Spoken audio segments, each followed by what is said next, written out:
my first online game in a very long time was Resistance 1.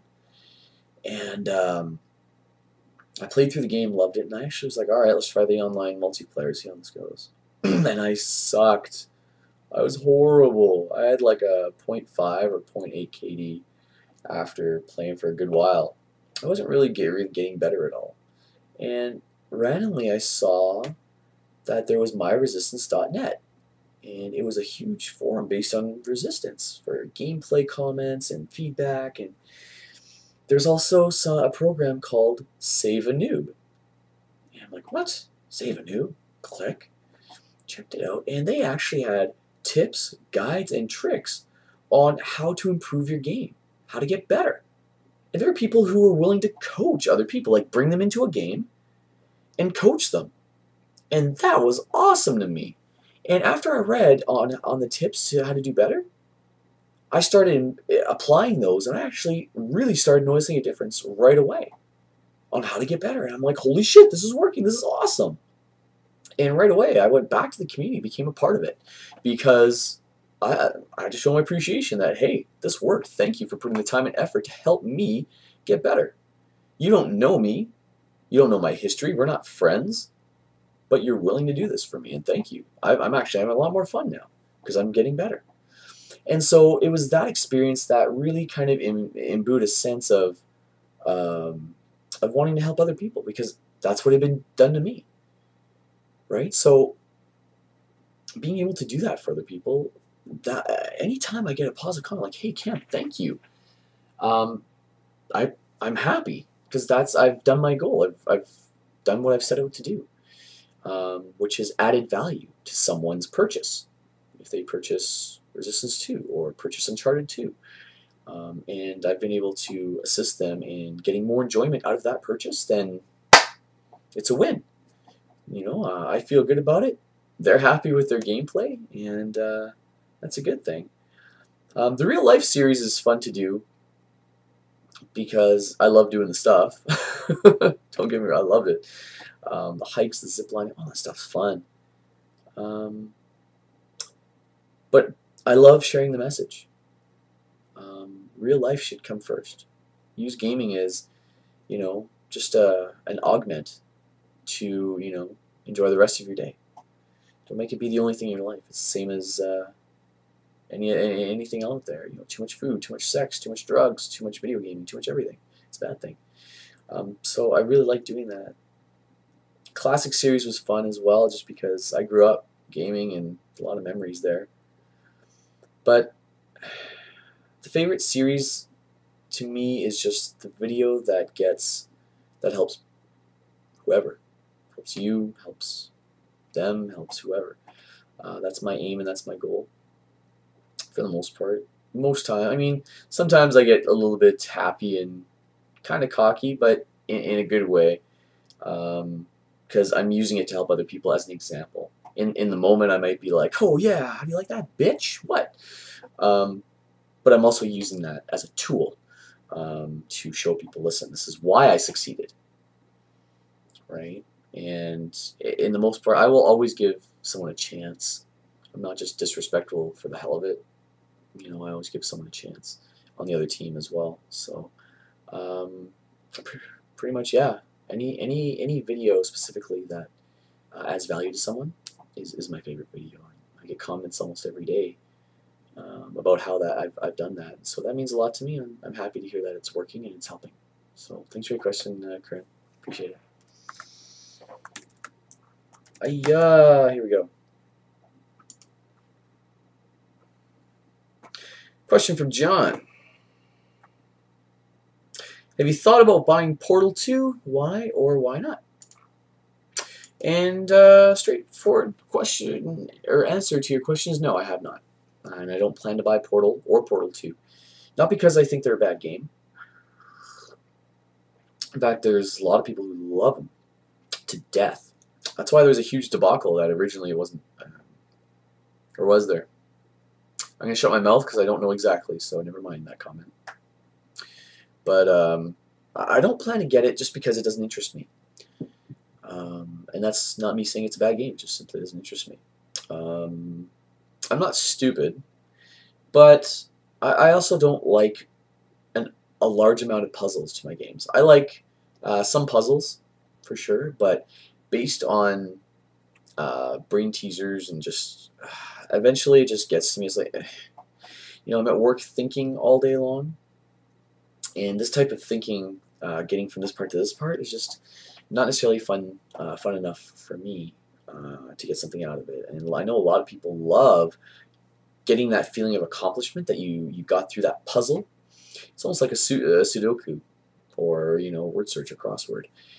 That gets people. It just makes them feel like, ha, I conquered it.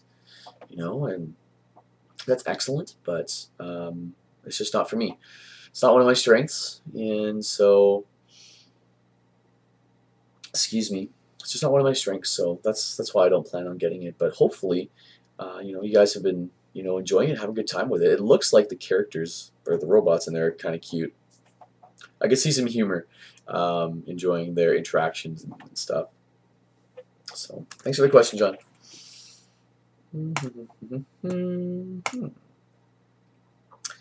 James says, what do you think about people who glitch in games deliberately? And have you ever deliberately glitched in a game? Ooh. Call me out. Yes, I have deliberately glitched in a game. And the most recent time I've done it is to get another glitcher. When I'm playing online, I like kicking someone's ass straight up, because then there's no excuse. No excuse. If I'm getting kills that are cheap, the fun is gone. There's no fun involved. So I had a buddy of mine go into a custom game, and he showed me and another guy how to do the floating walk glitch in Uncharted. And the only reason why I wanted to do it was to be able to go after those fucks who did it. They thought they were so slick. I'm like, fuck you, I'll come get you. Didn't see that coming, did you? But aside from that, I wouldn't do it. And I generally stayed out of parties who did do it. Many times I actually left. And people say, why'd you leave, man? Like, because they're glitching, and I don't want to be seen as part of that. I'm better than that. I want to win or lose based on my skill and their skill, not on the fact that I'm cheating. So that's why I deliberately glitched. And after Naughty Dog, patched stuff up, then it's not something I try to do. I'm not here to waste my time trying to glitch. I'm here to play. My time is limited, so I want to get into it and get it done. I'm going to sit there jumping at a wall or trying to find something that shouldn't be done. Right? Single player, I don't necessarily try to. Back in the day, I enjoyed getting Game Genies and Game Sharks, because I thought it added replay value for me, and it did. Actually, it's really cool. You could do some pretty fucking cool stuff. But I only used those game mods after I'd beaten the game at least once without help. And aside from that, multiplayer, no, I don't glitch deliberately unless it's to show a glitcher a lesson, if I know how. Most times, I won't even put effort in to learn how to do that stuff. It's like, whatever, I'm here to play. So, thanks for your question. I do appreciate it there, James. And we're going to finish our last one up here tonight. This one is from George. Sup, Cam? Sup? How do you take shit talkers? They annoy the fuck out of me, and I fuck up during the match.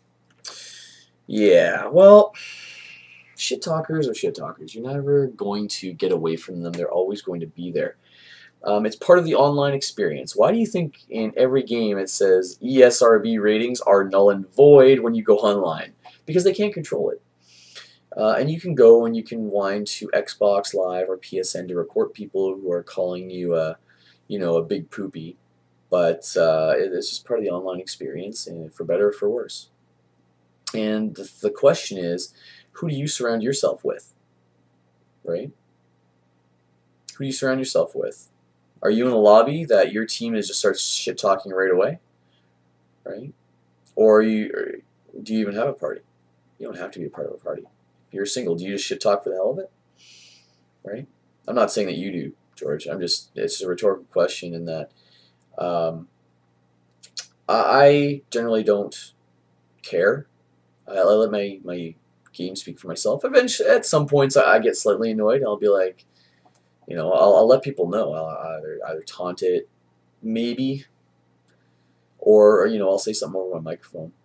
And pretty much like, what now? I thought you were what? And of course, the one thing that all shit talkers have in common is excuses. Excuses. I know this not because I'm a shit talker, but it's hard for us to take responsibility for our own failings and losses as humans. Very hard. It's hard to say, you know what? I wasn't good enough, or I fucked up. So hard to do. Very hard to do. It takes a lot of guts to man up or woman up and say, yeah, I could have done better, and that's why I lost. The question is, what are you going to do about it? And a lot of these people are so tied in to status and how winning makes them feel, which is why they will almost always run in a party because they need their friends with them. Without their friends, they got nothing. And they're loud. They always make excuses because they're the most amazing players in the world and no one can ever beat them. And they have these things in common, and you can recognize these right away. One thing that you can do, if it fucks you up, turn off the mic. Turn off or mute everybody. Most online games will have a mute function. If it fucks you up that much, I can understand how the trash talking can put you on tilt. It can tilt you, depending on how brutal it is. Because it just gets on your nerves, like it's just like diarrhea coming from the mouth into your ears, like bleh, so gross. And you're sitting there like, shut the fuck up. Just mute it. Then all that power is gone, if you consider it power. I personally will not say anything unless someone opens their mouth first, and especially if they can't back it up. Especially in the lobbies. If I get into a lobby and people are like, I'll just be chatting with my own party, or I'll say nothing. I'll just say nothing. If they're talking amongst themselves, that's awesome. Let them do it. But if they start running their mouth, at that point, it's like, then I may respond a little bit by saying, "Really? Or, what? We weren't even talking to you. Why are you so angry?" Right? And then we'll get in game and see how it goes. And they're gonna celebrate every kill on you like it is, this third coming of Christ. La! I'm the best. Look at me. Look at how good I am. I killed you, you low-life scum piece of shit bag motherfucker. And it's just, they have nothing else going on in their life that they rely on this so much that they need to belittle other people. That's how they get there. That's how they feel good. And it's sad, and it's the way it is. They have no other way to express themselves. They're not winning in life. They're not winning anywhere else. Or if they are winning anywhere else, they simply have been around the wrong people and they're cocky. You're gonna run into those people. So the main thing I do is, if it really bothers you, turn off the mic or mute it. I don't do it. I just handle it and go about my day. And I just look at it as like, if you beat me, you beat me. If you don't, you don't. And then I move on. Next game. So be ready for it. It's going to happen. And a bunch of people in Six Nation, actually, they sometimes like inciting hate mail. They love hate mail. Some of them are, they're great players on their own. But for shits and giggles, they'll throw in situational awareness and like some other booster. And they will camp a shotgun just to get hate mail, just to see what people say. And it's like, usually I'd be all like, oh, situational awareness. But I know that they can play without it. They're just fucking around. So if you like the hate mail, then, there's lots of ways you can get it. But that's what I would suggest, George. Just mute everything. Just mute it for the people you don't want to hear. And as you play more, you'll build a thicker skin, as well as you improve your skills. You'll be able to let your actions speak for you instead of using your mouth, because it's easy to use your mouth, especially on the internet. People are so tough when there's that screen between you and me. It's easy to say shit here. Right? I play sports, and when I play lacrosse, there's no right in your mouth. If you're in your mouth, you better throw down. you better throw down. If you don't, you get called right out. So either play or shut your mouth. Tough thing on the internet is there's no physical repercussions that they would get in real life. But that's the thing. Most of these shit talkers, they can't do a lot in real life to begin with. There's nothing else going on for them. They can't speak out to the people. They're not in a position of power in their life. So they get beat down on by their boss, by their spouse, by their parents. And that's their only outlet. That's their only outlet, and it happens to be you when they kill you and they're pumping over your face.